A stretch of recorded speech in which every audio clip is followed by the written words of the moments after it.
What's going on, good people? We're at the 5th annual Black Lives Matter Symposium hosted by TABCO for Baltimore County. I'm excited to be here as a keynote speaker. We're going to share some strategies today about how we can connect with the community and elevate student voice. And we're here to just build partnerships and build communities. So I'm happy to be here. Thank you, everybody. Good morning, everybody. I'm excited because I'm talking to a group of educators, I'm talking to a group of people who are committed to helping our communities be better. And so my work, my life mission really is about how do we build better relationships so that our communities, our children, can not only learn better, but be better. And so with that, today we're just going to go on a little journey. I'm going to have a little conversation with you guys about some of the things that I've been involved with over the last 2 decades, more specifically with the Social Determinants of Health Task Force, which is a task force that looks at different health disparities from a standpoint of education, of economic development, of housing and urban development, of resource attainment. And so I've worked on this task force with different stakeholders from Maryland General Assembly for the better part of 10 years, and we did each year, I worked with the University of Maryland as well as Dr. Obalu, who works at the University of Maryland Global Health Institute. She's dean now for the School of Nursing. And we do a lot of work just looking at how can we build better communities and relationships.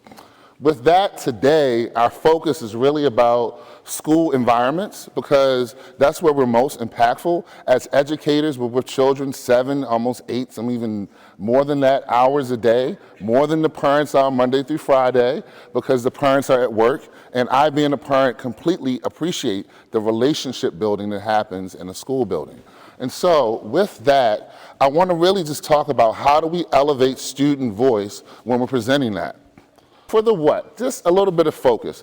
We want to talk about what student-teacher relationship scale is and what student-teacher relationship quality is. This is something that's important because when I had children, and I'm going to get to this in a little bit, I had no idea, even though I was an educator, how important the educator's relationship with my kid would be.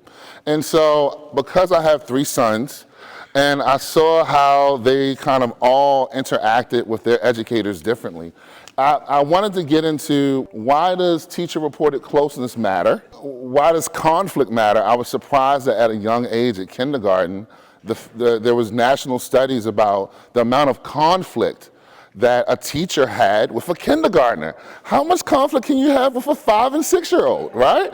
I thought it was like, what's going on? And then even as a parent with my sons being that age, I was even more like, you know, this is my baby. How I'm sending my baby every morning. I mean, he's still, struggling to tie his shoes, but he's going in and having this relationship. And so why this matters, how we can use some restorative approaches, which is something that on a state level, we've chose to focus policy-wide on mental health, especially post-pandemic. How are kids managing the stress of being able to learn? How are teachers managing? How are educators managing this stress? And so I want to leave you with some approaches, some things that we're doing, and hopefully some curiosity on how you can build better relationships. With that being said, thank you. And the clicker is up. I want to kind of center the conversation around how our adolescents think. Their whole perspective is really centered around these 3 things. And as educators, we have to keep this in mind as well, that we are not only, our kids every day when they show up are influenced by their environment, both home environments as well as our school environment. I mean, I mentioned earlier, we spend hours with other people's children. Right? The culture of your building, the culture of your classroom, the culture of your community matters. It impacts and influences how well your students are learning. How active is your PTA? How involved are the parents in your classrooms, right? These are things we think about. And then the thing that we sometimes forget is that we are dealing with adolescent, hormonal shifting young people who don't quite have it figured out yet. Their biology is a real thing. And so with all of these things in perspective, we think about adolescent learning. They are natural, ongoing, and active process. They are always action research. Every day that a child shows up is action research. They might show up a little bit differently than they did the day before. We're understanding how and what conditions learning best occurs, and we're still figuring this out as a profession, right? Like, what is the best environment for our kids to learn in? And we're gauging that, we're developing that, we're trying to figure that out. And we're learning about the intellectual process, highly influenced by social interaction. So what we know, the research tells us the kids are most impacted and influenced by the culture of your classroom. That means by the relationships that are being built and cultivated. And so I'll leave you with a quote. Education is the most powerful weapon which you can use to change the world. I agree with that, right? I really agree with that. That's Nelson Mandela.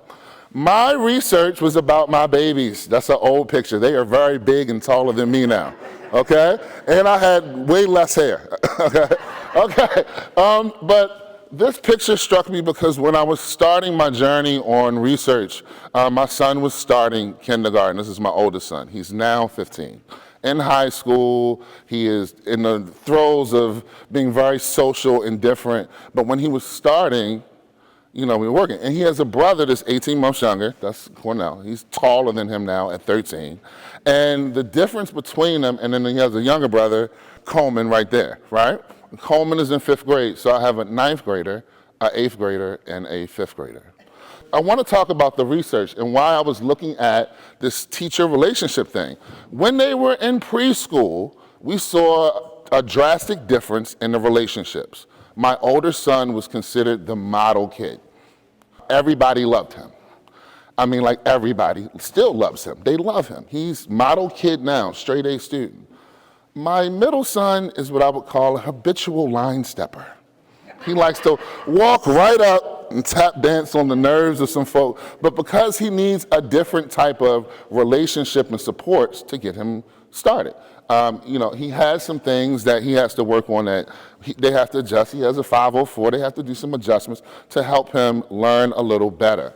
And so I was shocked when I was doing my research that they were actually collecting data on teacher-student closeness and teacher-related conflict. And they were collecting this data nationally in a national data set from grades K through 5. So I said, well, wow. And they collected over a 10-year span, so I had about 30 years of data to look at, but I wanted to look at the last 10 years or so and kind of figure out, well, what is going on with teacher-student relationship? What are the findings? What's going on? And I couldn't believe it, so I got to give you all a couple of definitions before I get into the nitty-gritty. The student-teacher relationship scale is an instrument used in reporting teacher-reported closeness and teacher-reported conflict. It's a scale from 1 to 5, all right? Think of it as like 1, least amount of conflict, 5, most conflict. 1, least amount of closeness, 5, I don't feel close to this child at all, right? And so they're questioning teachers, professionals, about how close they feel to teachers. They then rated the quality, right? So it's rated then on a quality scale where you're looking at just consistent terms used in the data set. This is a nationally, you can look up ECLS, it's publicly released, you can look at their findings, they put it out there. What they found was, and shocker here, from kindergarten to 3rd grade, you can use conflict and closeness as a predictor of achievement. When you look at the two variables, I was looking at gender gaps, just thinking, hey, they kept saying the girls were doing better than the guys, and I had a house full of guys. I wanted to see what the data said. No, they really said that race was more of an issue, right? But the implication was that black males who entered kindergarten would have a decrease in academic achievement over time in reading and math. Because I thought, well, it had to be a connection between closeness and conflict, and they're getting tested in 3rd grade for math and reading achievement. If a teacher doesn't feel close to their student from kindergarten to 3rd grade, there has to be a correlation in their academic achievement, and there was. We saw that it was becoming, as the children became older, progressively more impactful to the achievement of the student, okay? And I looked at it across a lot of subgroups. So I'll bring you here.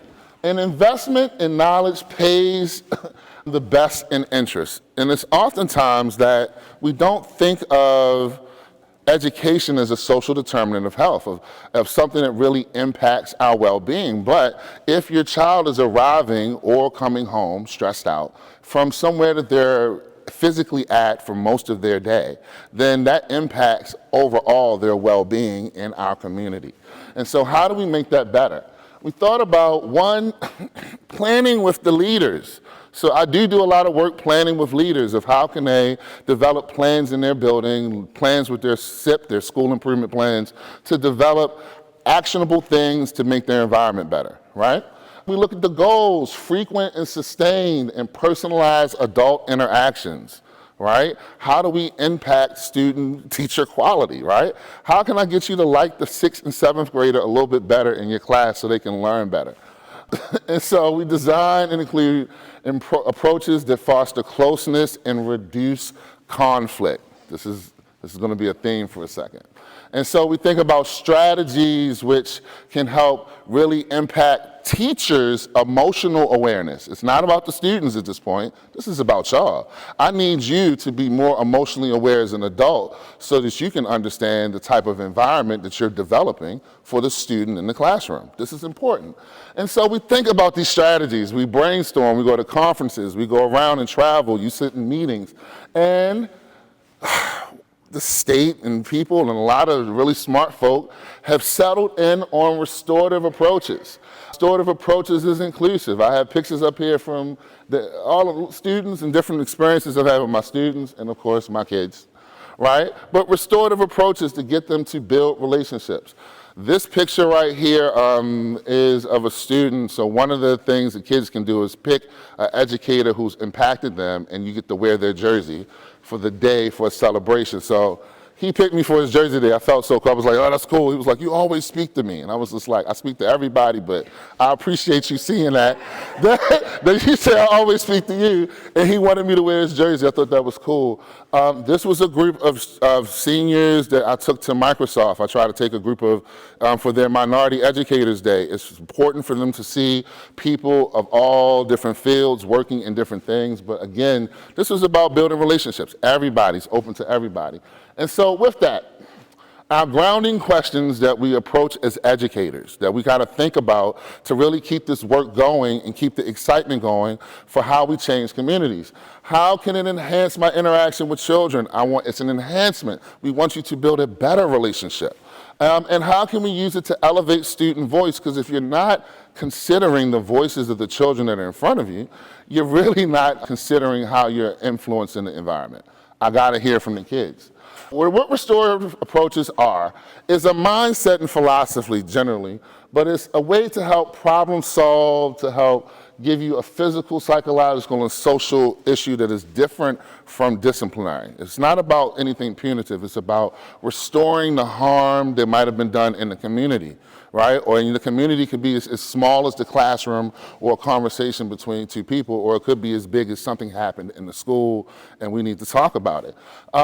We look at the skills and processes to build relationships, and so it's all about building community, about also recognizing self-care, and also, most importantly, conflict resolution. And so we prioritize the emotional safety of our children, right, and of the people who have been marginalized. This is why it's important for all voices to be heard. We are looking at the reality that racism is alive and thriving. We are all subject to our own implicit biases. And so because of that, we have a racialized social identity. Depending on how old you are or where you grew up, it is more prevalent or not prevalent, but it's still there. And your recognition of it is part of you developing the right type of restorative community, the right type of restorative environment to really impact students. And so we think about what's next. What do we consider to be proactive? I don't want to just talk at you. I want to give you resources to think about, to add to your own personal professional toolkit, something that you can use, right? And so there are some articles. I'm a big advocate of reading and seeing what's out there. This one is countering Asian American invisibility in schools. This is a group we don't often think about, right? This is an article that addresses some of the sentiment that happened post-COVID-19 with who was responsible for COVID or who might have been blamed, and a lot of social ill that was in this community. It goes not talked about often. There is also knowledge, building your knowledge base, trauma-responsive education, supporting students and yourself. These are articles. These are things that you can look at. I'll put the bit.ly link back up towards the end for anybody who wants the presentation. But these are live links to articles, to things where you can help to better connect and support your students. One of the aha moments I had, so we had an International Day last year at the school. It was a great thing. We promote, hey, you know, what are some of the foods your culture might celebrate? Make a This Is My Culture little mini page we had the kids do. It was a great thing.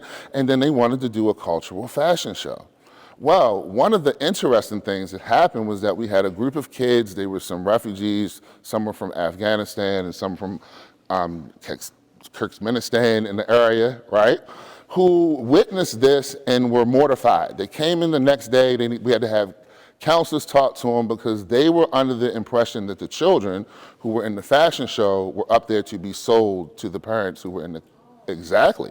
This was a cultural disconnect. It was something nobody even thought about. But it was something that we had to talk about as a school community and really kind of settle, no, that was not what this was. There was definitely a lost in translation thing.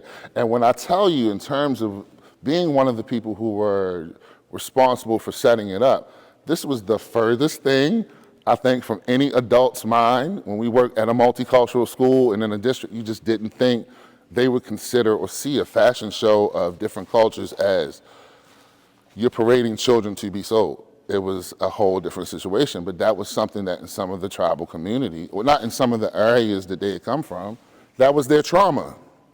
That was their trauma. I have also other students who said, hey, I just got here last month. Oh, how did you get here? Well, we rode through on the top of trains and got here, and then I went to an aunt. They got there through weird situations. So again, your kids are under trauma. You never know what type, and it might be something far-fetched from what you would ever imagine. It's still important to keep this in mind when we're building positive relationships and building. So your disposition. A deficit thinking tool. This is, again, I wanted to give you something about knowledge, something where you can change your disposition, and something that you can take away, some things to at least poke your curiosity and take away about building better relationships. And this is all about disrupting the deficit paradigm that exists. All right, and we all know we've worked with or work around folk who have savior complexes and the children. And that's not necessarily the right approach when we know we're dealing with children who have real needs. And lastly, how to have an anti-racist classroom, some activity ideas. This works at different levels. It is not specific to a concept. This is something that it comes out of, so this is published, educated research. You can go and check on it and look for more information and articles to help expand your toolkit. All right, but at the end of the day, I wanted to leave you with, please stay curious, please stay incited, please be empathetic and passionate about how you're building relationships and helping us elevate student voice to make sure that their voices are heard, whether it be trauma, whether it be something positive, social, whatever the case. You guys are super important because you're spending so much time with our babies. And with that, I'm done. But is there a particular framework that you give or that you teach? I'm going to say something that's really simple, but I don't want to oversimplify this point. Daily or weekly reflections for your students to give you feedback on the process of what you've done are the most impactful. The more that you can allow a child to have ownership in the classroom, so we set negotiables, non-negotiables. That goes for behavior, for expectations, for achievement across the board, across, I wouldn't even, that's just, I think, more age level specific, that you really have to do that, because the more consistent, the thing that I had up there was the consistent interactions. It's about consistency. It's not a one of where you do a little workshop and then they come to we have sometimes roving PDs and you go to the PD and your staff developer shows you something and you're like, man, but I still have to grade and teach. No, I'm talking about what have you built in your day to day and or your week to week interactions with the children to allow them to give you feedback.